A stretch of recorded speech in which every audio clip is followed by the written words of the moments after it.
Welcome to Dear Megan, the place where I answer your juiciest astrology and mystical questions, no matter how wild. Love, fate, the occult, nothing's off limits here. I'm here to help you navigate it all with cosmic insights and a little sprinkle of magic. Let's see what the stars have in store.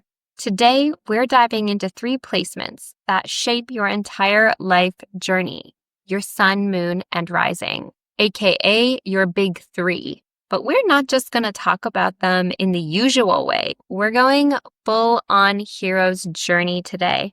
Think of yourself as the main character in a legendary journey, because honestly, you are. Your sun, moon, and rising represent different stages of your personal journey, from your humble beginnings to ruling your kingdom.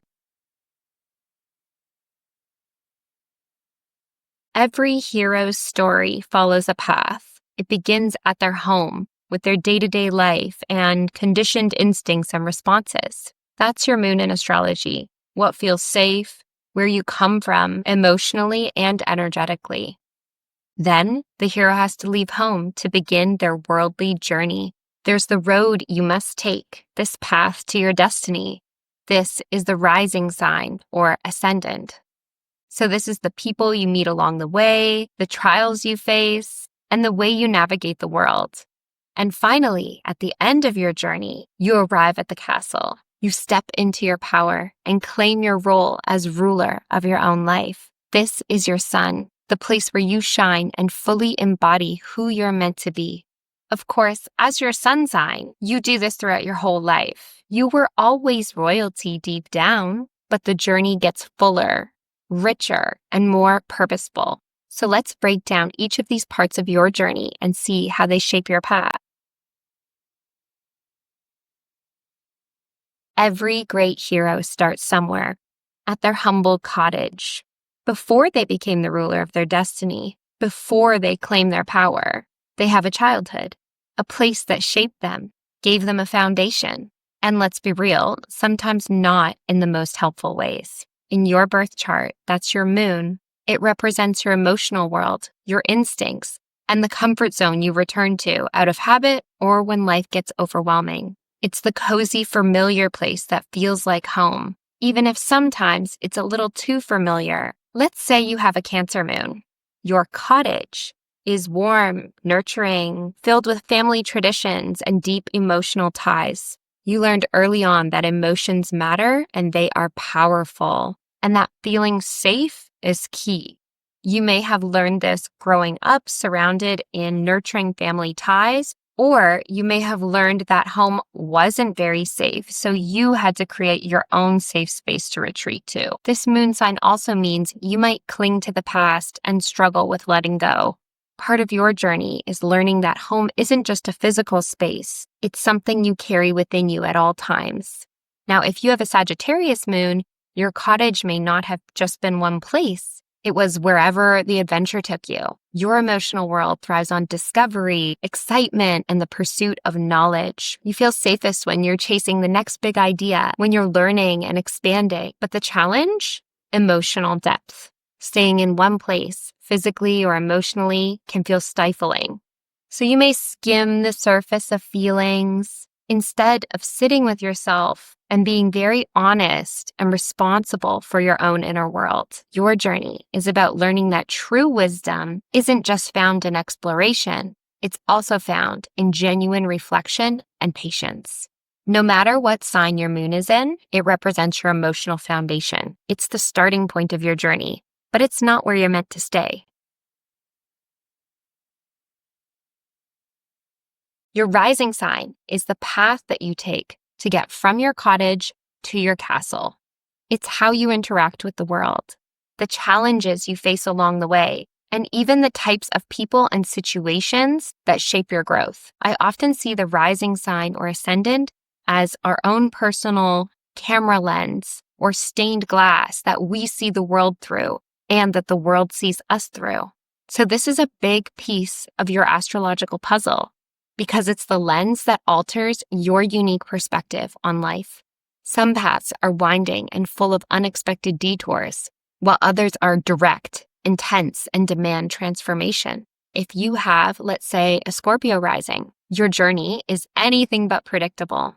Your path winds through hidden passageways, shadowy encounters, and deep transformations. You don't get a straightforward road. You get a labyrinth that forces you to sharpen your intuition and embrace your inner power. Along the way, you learn that true strength comes from facing the unknown, not avoiding it. Now, if you're an Aries rising, your path is bold and direct. This is a warrior's march to the castle doors. You meet challenges head on, charging forward with fiery determination. But the lesson? Learning that sometimes taking a moment to strategize is just as powerful as rushing in head first. Your sun is the castle, the place where you step into your power and claim your throne. It's where your journey has been leading you all along. The kingdom you rule isn't just about status. It's about embodying your purpose and radiating your true essence. Your sun is your core self, your purpose, the energy that fuels you and keeps you joyful and sane. If you stop connecting with and acting on what your sun sign wants, you can start to lose vitality, that sparkle in your eye that makes you, you. Some people resonate with their sun sign early on in life, and some people don't. Both are valid, and there are reasons for one or the other that show up in the birth chart. If you've always resonated with your sun sign, it's likely that either your sun is in a very prominent place in your birth chart, or that you have more planets in that same sign as your sun. If you have not always felt aligned with your sun sign, it's likely that you only have your sun in that sign with no other planets there, or your moon may dominate your chart. So you may feel more aligned with that side of yourself. The sun and the moon are both luminaries. They light up the sky, one in the day and one at night. So they're both equally important, but sometimes one dominates the chart a little bit more than the other. Now for the fun part. Let's go to questions. Dear Megan, what happens if 2 or 3 of my big 3 are in the same sign? Good question. When 2 or 3 of your big 3 are all in the same sign, your journey is more focused and intense in the lessons of that particular sign. There's less contrast between different parts of yourself, and this can make you feel very clear on who you are and what you want. Or it can have others see you as very you, very authentic. But it also means you might get stuck in a single way of doing things. The key? Embrace the strengths of that sign while also allowing yourself to explore the other parts of your chart for more balance. Next question. Dear Megan, what happens if my sun, moon, and rising seem totally different or in conflict with one another? This is a really common question I get from clients. If your big 3 or 2 of your big 3 seem contradictory, we're here to master integration. Lean into the strengths of each sign. Your rising sign strengths help you navigate the world and stay on your path. Your moon sign strengths help provide emotional safety and intuitive wisdom. And your sun sign strengths help you stay connected to your heart and your sense of purpose. What can also help is contemplating what these signs might have in common. What goals and motivations might they share? What are their connection points? And then use these commonalities as a focal point. So looking for what they have in common opposed to how are they different from one another. Also, the differences between the signs is a strength in itself. For example, say you have a Libra rising, so your path is going to be one of great beauty and seeking harmony, but will also have a tendency to be more people-pleasy along the way. But let's say you have a Capricorn sun or moon, a very different energy. You can lean into this side of you to help you get focused, get more direction, and get clear on your boundaries. Question 3. Dear Megan, which sign should I pay attention to when reading horoscopes? I'm glad you asked.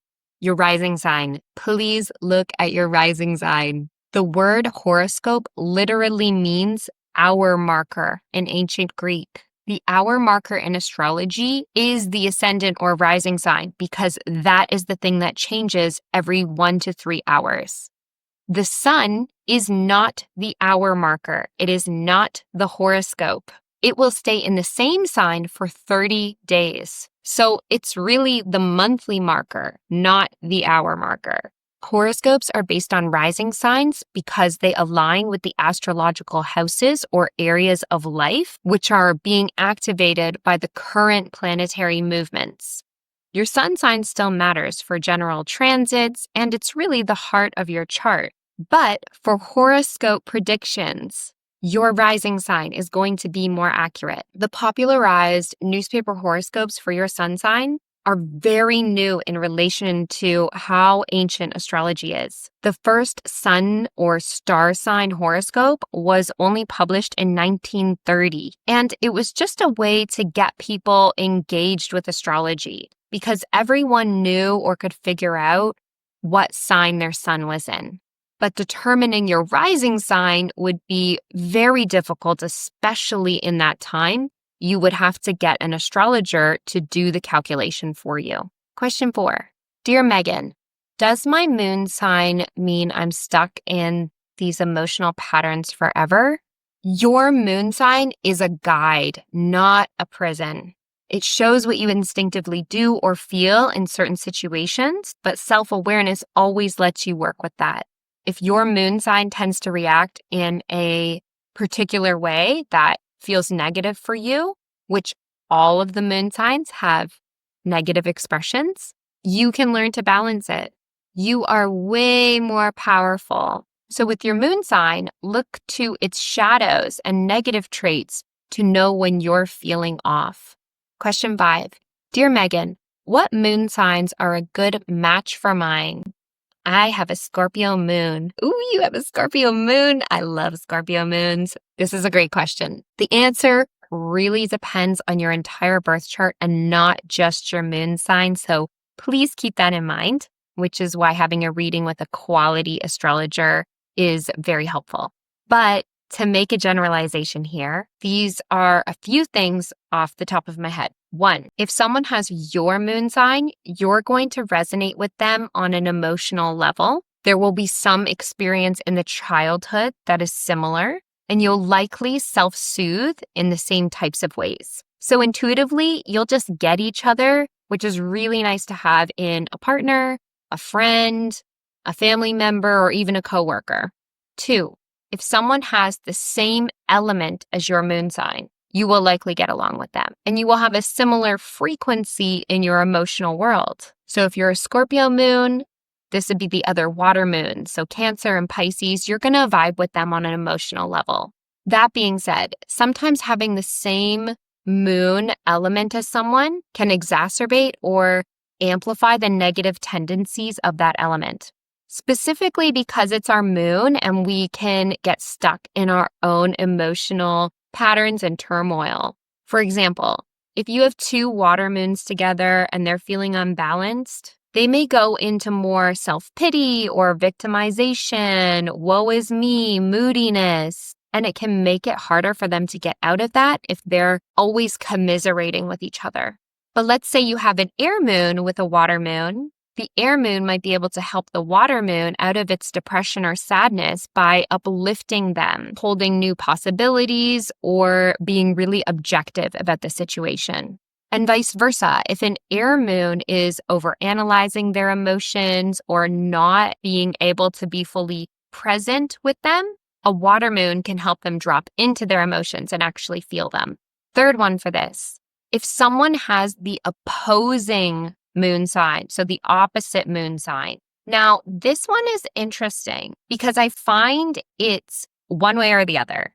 Again, depending on the whole chart and also where the people are at with their own personal emotional development. So I find this one is either really complementary because the opposite signs have a natural dynamic and energy flow between the two of them. They're basically 2 sides of the same coin. So a Scorpio moon and a Taurus moon, a Capricorn moon and a Cancer moon, an Aries moon and a Libra moon.